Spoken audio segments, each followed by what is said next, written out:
Ассалам алейкум, приветствую вас на канале Инновации горизонтальных связей. Я Хусейн Чахки. Сегодня хочу порекомендовать тем, кто не умеет играть в шахматы, учиться играть в эту изумительную игру, которая помогает отдыхать, отвлечься от какого-то там, от работы, от напряжения какого-то.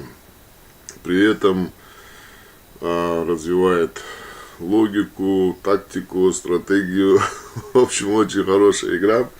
Рассмотрим мы ее. Я здесь не буду там учить, там какие-то эти.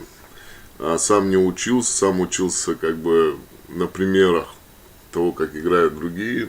Посмотрите на примере вот партии, которые сейчас я закончил играть с каким-то Израиль. Ри какой-то, короче. Ну, слабый игрок. Не скажу, что я там сильный игрок, но это вообще там граждане Израиля, я заметил, вообще очень слабые, особенно игроки в шахмат. Ну, отмотаем назад и как бы просмотрим сначала партию как бы в темпе, как она происходила, а потом кое-что, кое-какие моменты. И обращайте внимание, это просто как ходят фигуры, как бьют фигуры. То есть, я думаю, достаточно несколько раз посмотреть несколько партий, чтобы примерно запомнить, какие фигуры ходят. Я вам подскажу, как они называются. Для того, чтобы научиться, ссылку на этот сайт, где можно играть как с роботом, так и онлайн с людьми. Это игра онлайн с людьми. Просто последняя игра, она как бы автоматически записывается, которую вы там играли сегодня. То есть, научиться очень просто, и при этом эта игра полезная, и полезнее, чем там играть в танчики. То есть, она развивает. Ну, приступим. Белые ходят, первые.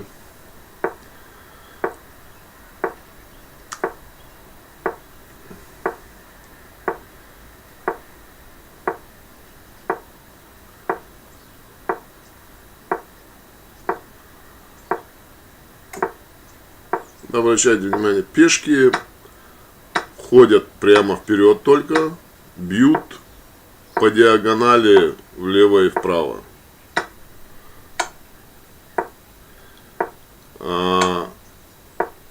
Кони или лошади, как называете, как вам больше нравится, они ходят буквой Г в любую сторону. То есть 3 поля на одно в любых вариациях, и соответственно бьют на конце своего хода.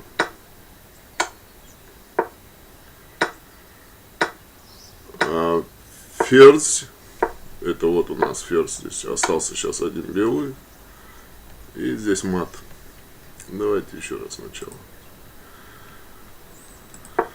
То есть пешки ходят вот так вперед, вот в начале на своем поле, на своей половине поля. Первый ход пешка может делать как на одно поле идти, как и перескакивать через одно поле. Это она может делать только один вот первый ход, перескочить через. Дальше она может ходить только по одному полю. Бьет пешка только в этом месте от себя. Ну, в любом месте, где бы она ни находилась, она может бить вот так, или сюда, по диагонали, или, как скажем, ну так, по диагонали. Вперед по диагонали, или туда, или сюда бьет. Назад пешка не ходит. Любая пешка, которая дойдет до конца, то есть до противоположного конца доски,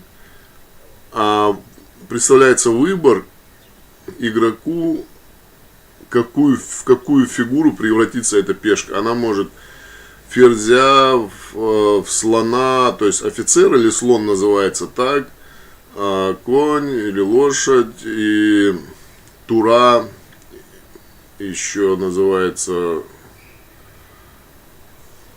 вот этот с краю, что стоит у нас. То есть она может пешка может в любую фигуру превратиться, дойдя до конца, противоположного конца поля. Так. Тут противник делает какой-то, он, наверное, стандартный для себя ход. Он, наверное, думал, что, не знаю, что это какая-то его ошибка он допустил, может, не подумал. То есть мы ее, пешку эту бьем. Он нападает конем, то есть вот Г-образно, видите, идет его лошадь или конь. Он нападает на пешку конем. Мы прикрываем эту пешку вот этой пешкой. Мы ее прикрыли. При этом эта пешка у нас прикрыта слоном. Офицера еще называют слон. Она прикрыта слоном. Здесь есть вероятность, что противник поставит шах в это место ферзем и нападет на короля. Но мы здесь можем закрыться в этом случае вот этой пешкой. И поэтому этот ход нам не представляет для нас опасности. Мы его видим, и ничего он здесь с этим не сделает. Так. Тут тоже нападение его слоном, но вот на эту область. Возможно, здесь ситуация, возможно, он хочет сделать следующее. То есть, он нападает на коня, но пока для коня никакой опасности не представляется. Потому что конь прикрыт офицером, а это, почти что равный обмен. Если он съест моего коня, я съем его офицера, тут ничего такого страшного нету. Но если следующий ход он сделает, ферзем нападет на короля, то есть пешка моя будет под ударом, и в это время, если он съест моего коня, я съем его слона своей ладьей, тогда он побьет эту пешку, и уже у него будет преимущество, то есть он за одного офицера съел моего коня и пешку. И еще моя ладья окажется под ударом, которая будет здесь на месте коня стоять. Она останется под ударом, ей некуда деваться. Мы закрываем ему такую возможность, то есть закрываем пешкой. Пешка у нас прикрыта офицером, это прикрыто этой пешкой. Здесь, так у нас здесь все нормально. Дальше он выводит коня еще. Мы пешку вводим, он нападает, то есть делает два удара. То есть он, если ест одну из этих фигур, я бью слоном, он бьет, то есть у него будет выигрыш или в пешку, или в фигуру, при этом он находится в нападении, будет на ферзя, или здесь, в общем, нехорошая ситуация может складываться.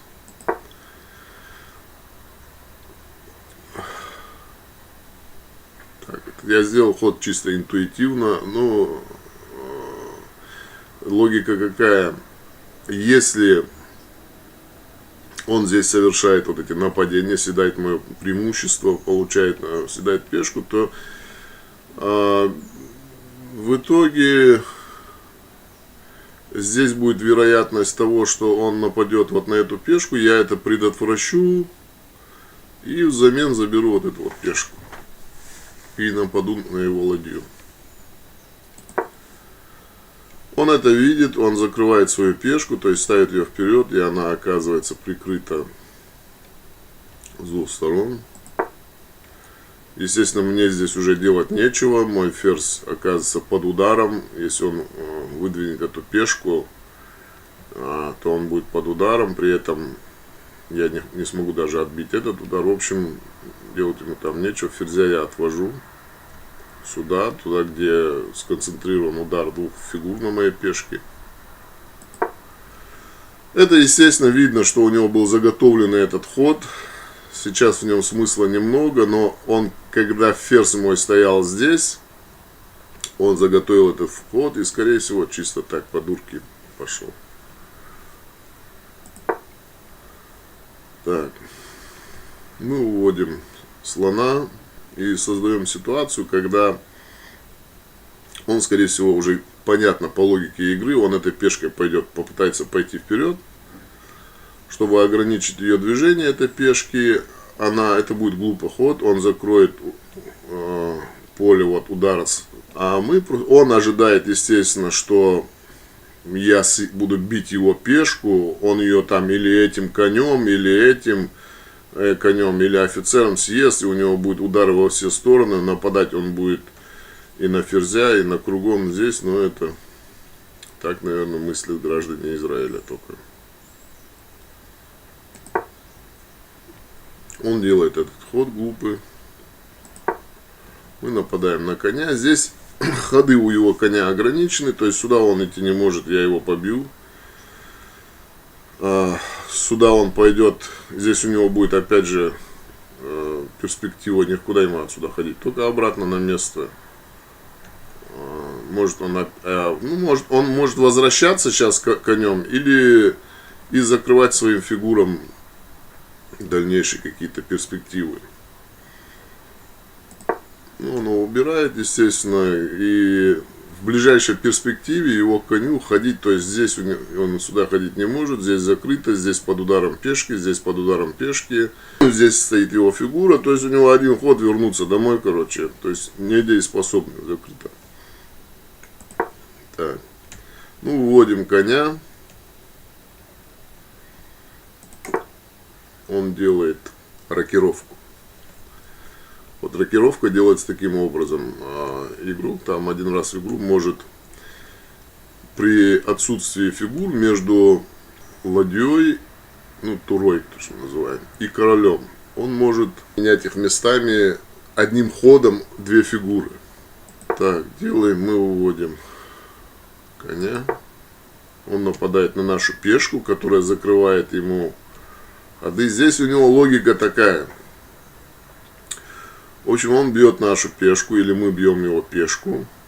Он или бьет здесь в ответ нашего офицера, не суть важно, что ему. У него задумка такая, что в итоге, когда вот это поле удара для его ладьи откроется, и может быть для этого он сделал эту рокировку, когда он нападет, например, этим конем на мою эту пешку, и я там могу по глупости побить его коня там от жадности, при этом я открою удар на свою самую сильную фигуру,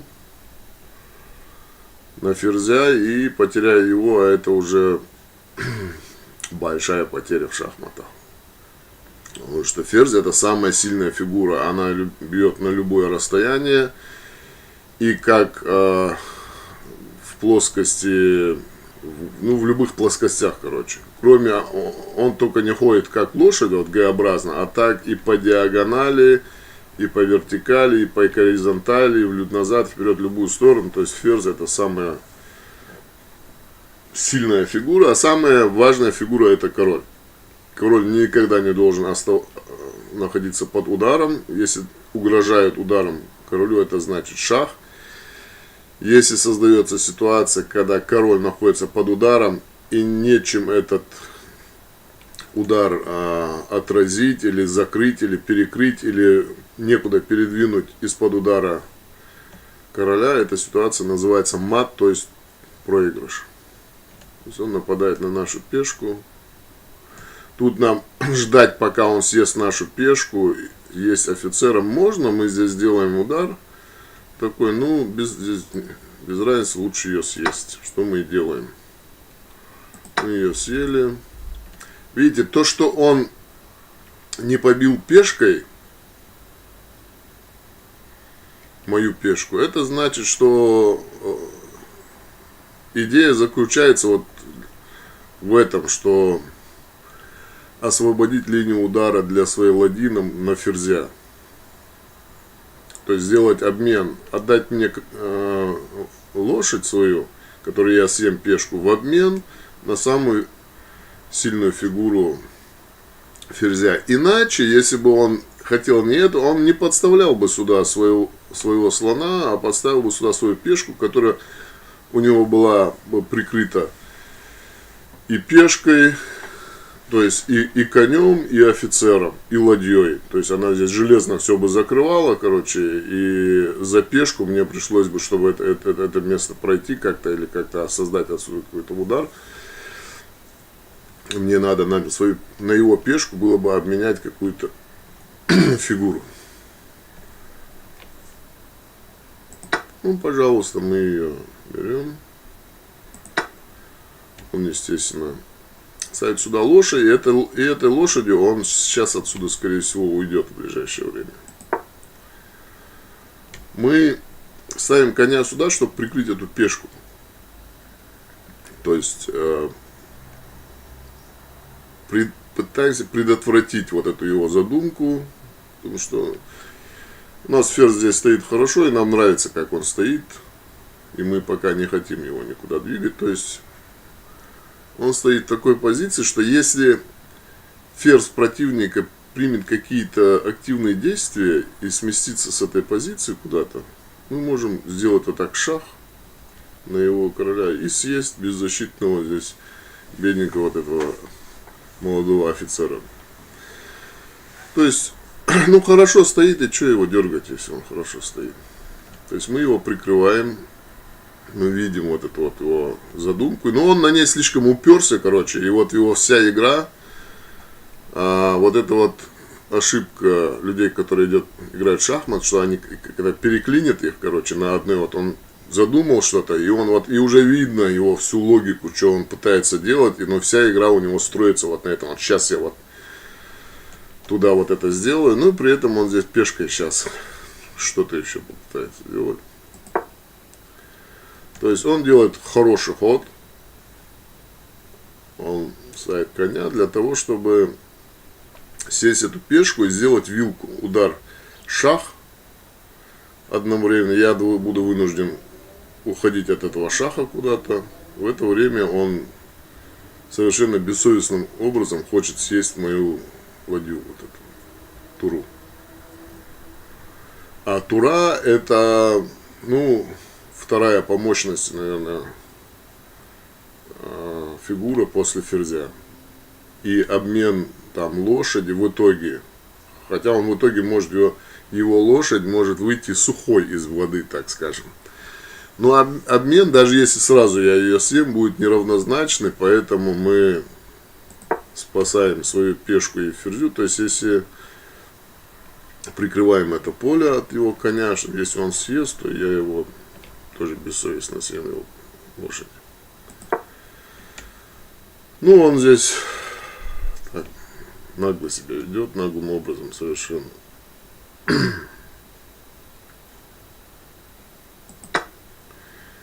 Я ем его пешку.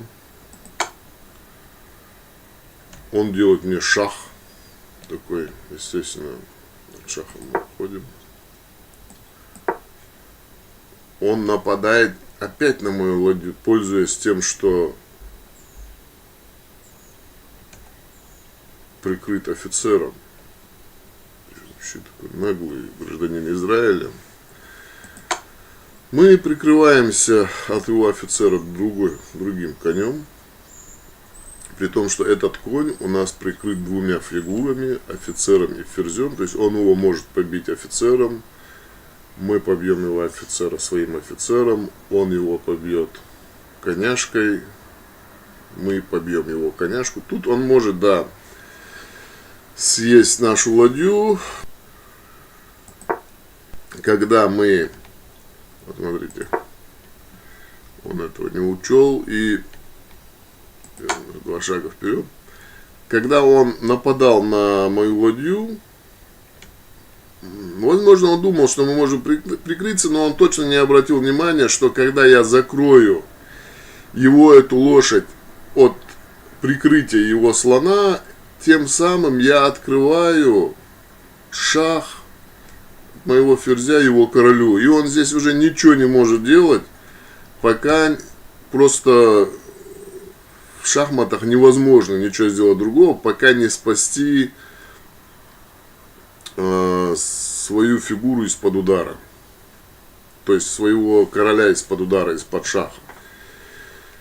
Мы этим ходом одновременно делаем ему шах и прикрываем его коня от офицера. Он уходит из-под удара. Мы, естественно, кушаем эту наглую лошадь. Он уже начинает делать эти запоздалые свои действия. Ему нужно было, по-другому, но сейчас уже поздно это. Естественно, здесь мы идем как просто, играем просто. Не мудрствуя лукаво. Если нас бьют, то и мы бьем. Тут он делает вот эти свои запоздалые ходы, которые он планировал сделать там. Съесть наглым образом мою туру, а потом уже прикрыть ее таким образом от нападения короля. Но сейчас пускай сколько угодно нападает, потому что эта тура, она прикрыта второй ладьей. И я не против обменяться, тем более, что у меня преимущество на одну фигуру. Я нападаю на его ферзя, при том, что сюда он идти не может, здесь он напасть на короля не может, я его тоже съем наглым образом. Сюда он не может, я его съем, сюда он не может. В общем,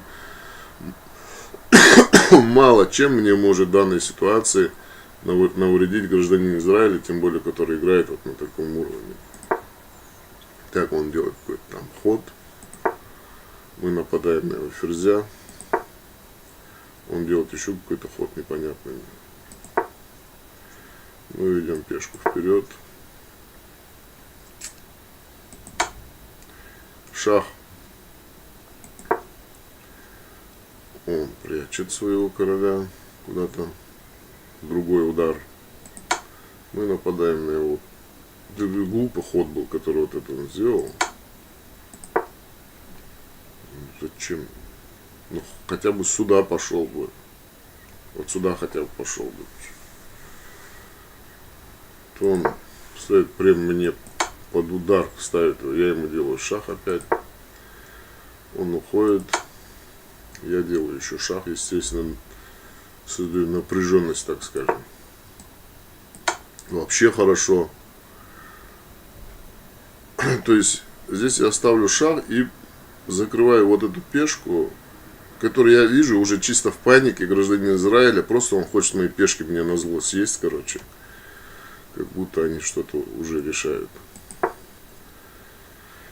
И тут я уже совершенно обнаглевшим образом себя веду, потому что здесь одним ферзем он мне ничего не сделает. То есть у меня здесь прикрыт конь, я прикрываю здесь конем, конь у меня прикрыт, я буду за него прятаться, если что. То есть здесь он вообще ничего мне не может сделать. Пешка у меня прикрыта. Если нападет на эту пешку, я выведу ее вперед. То есть я просто жру его пешку.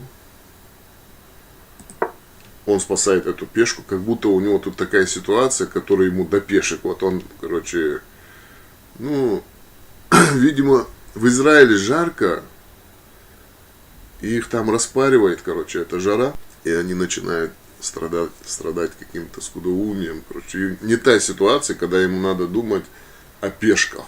Я бы ее, конечно, съел чисто так, для прикола, короче, как за компанию. Чтобы дать ему возможность чуть-чуть там перестроиться, там как-то сделать игру интересно, но вместо того, чтобы сделать какие-то там логичные какие-то ходы со смыслом, то есть он стал делать бессмысленные ходы, я нападаю на одной своей ладьей, как настоящий ингуш, на две его ладьи. И опять же видно, что гражданин Израиля, он что-то заторможенный какой-то. Он рассчитывает, что я съем его ладью. Он съест мою ладью своей ладьей. И что-то там еще. То есть он съест мою ладью. Я съем пешкой его ладью. И моя пешка превратится там в ферзя, к примеру. А он возьмет и наглым образом моего ферзя съест, и у него будет выгодный обмен. То есть он хочет свою одну ладью поменять на мою ладью и на пешку, которая стала ферзем. То есть на ладью и ферзя мою хочет свою. Но это глупо, просто недальновидно, потому что когда я делаю, то есть он ест, когда я делаю вот так, открывается шах, и он уже здесь ничего не может делать. Он же не может здесь что-то там есть сюда, есть сюда, есть туда. Он ничего не может. Он может только прикрыться вот так. И все, больше он ничего не может. Он, естественно, сбегает отсюда. А что ему делать-то еще? Бросает, короче, своего генерала на произвол судьбы. А ладья здесь как генерал. То есть это тут главнокомандующий.